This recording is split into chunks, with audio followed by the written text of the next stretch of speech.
let me tell you something. You're so young, you can't judge your life based on 2 weeks. You could be in a slump for 3 months, but then in 4 months you're back. Don't judge yourself for not being productive while you're being emotional. This was something Gary Vee told me 3 years ago. Call it closed-mindedness or a teenager's limited perspective, but I didn't believe him.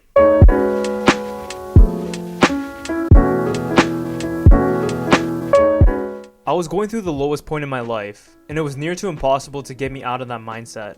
I was heartbroken, my grandmother was in the hospital, I was straight up skin and bones, I was working at Walmart, and I was making work that was just not good. An abandoned lighthouse, which is pretty sick. View's pretty cool too. I was deeply unsatisfied, and I know for a fact that some of you are going through this right now. You're young, you're filled with ambition, you want nothing more than to be successful and be happy, whatever that means. But your current situation makes you feel hopeless and nothing's going to change. That's how I felt in 2018. It took me a long time to realize, but change was possible. The problem was that I wasn't looking at the bigger picture. It's hard to see the change in the trenches of everyday life, but when you actually take a step back and look at your goals in a 3-year time frame, you begin to see it much differently. The reason why I say 3 years specifically is because my friends and I, we have the tradition where every 3 years we'd watch the Back to the Future trilogy. Where we're going, we don't need roads. We got the idea from the show How I Met Your Mother when they would watch the Star Wars trilogy every 3 years. Okay, let's make a pact. No matter what, every 3 years, we sit down and trill it up big time. In the episode, they'd theorize what would happen in the future, and they would cut to what would actually happen. We liked the idea, so we decided to do the same thing. 2018 was the last time we watched it. At the time, I didn't even want to theorize what my future was going to be because of how shitty I was feeling, on top of my limiting beliefs. I don't remember if I ever ended up making any predictions. The only thing I remember was trying to focus on getting to a baseline level of emotions.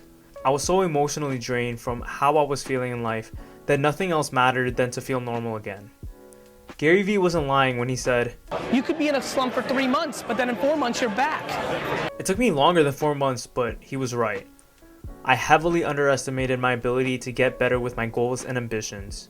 I had lots of areas which I improved on, but today I'm only going to be talking about one of the concepts, but this same idea can be applied to any endeavor. I'm going to talk about my filmmaking ambitions. There's this idea called The Gap by IRA Glass. It's about people who do creative work.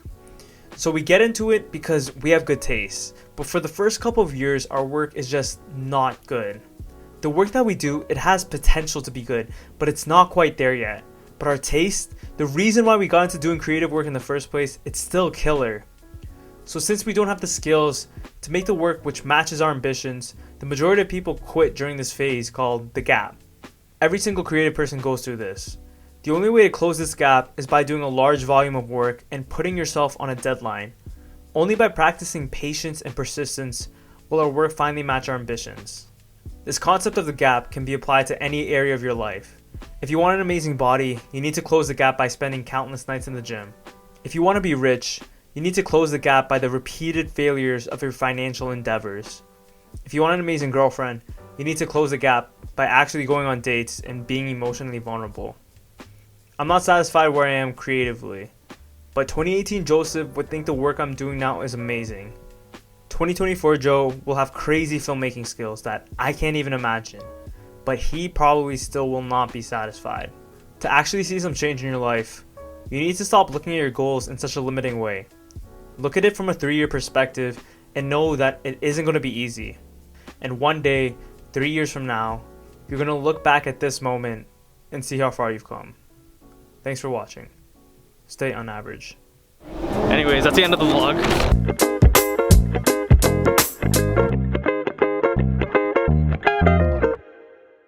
What's up, fools? This is Joe from editing. I did a podcast with my friend Carl, who I do the trilogy thing with. And yeah, we just talk about what we think is going to happen in 3 years, our futures, and maybe we'll watch back when I'm 24 and we'll see if it's right. If you want to support me, you can support me on Patreon, which is where the podcast will be in the description below. Thanks for watching. Peace!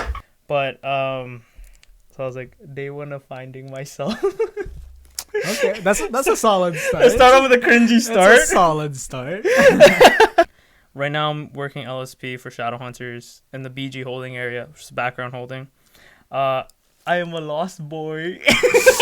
Oh, baby, that's how we get you, Carl.